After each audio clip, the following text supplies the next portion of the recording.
choisi ma prochaine lecture. J'ai terminé ce titre Génération Mario Kart qui est un ouvrage qui n'est pas vraiment un roman mais plutôt un ouvrage éducatif documentaire sur la licence Mario Kart. J'ai beaucoup apprécié, on en reparle bientôt en bilan lecture.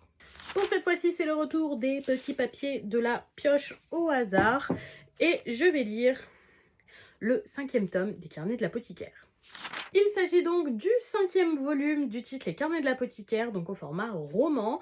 Je vais vous présenter ce tome, mais n'hésitez pas à skip la présentation si vous ne voulez pas être spoilé, notamment si vous n'avez pas lu ce tome de roman ou si vous suivez un des deux mangas ou l'animé, parce que là, clairement, on est beaucoup plus loin dans l'histoire et je risque de vous spoiler avec la présentation que je vous laisse de suite.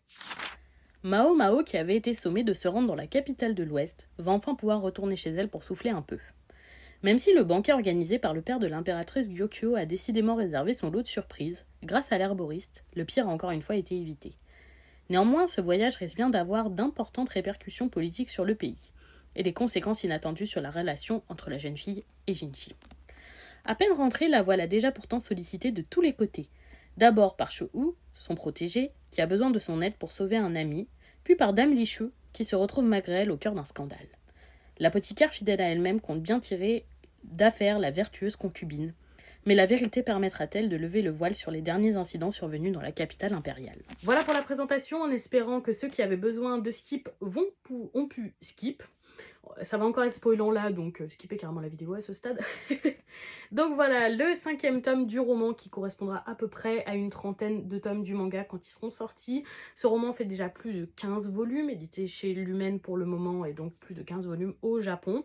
Donc le manga risque d'être très très long. Pour ma part, je garde le combo roman que je trouve le format le plus pertinent et c'est le format de base en même temps, et animé parce que j'apprécie beaucoup le regarder. Je suis assez curieuse de lire ce 5e volume parce que le tome 4 m'avait un peu laissé sur ma faim, il était assez transitoire et on comprenait que ça allait se passer autour du personnage de Licheux, mais sans plus quand même d'éléments.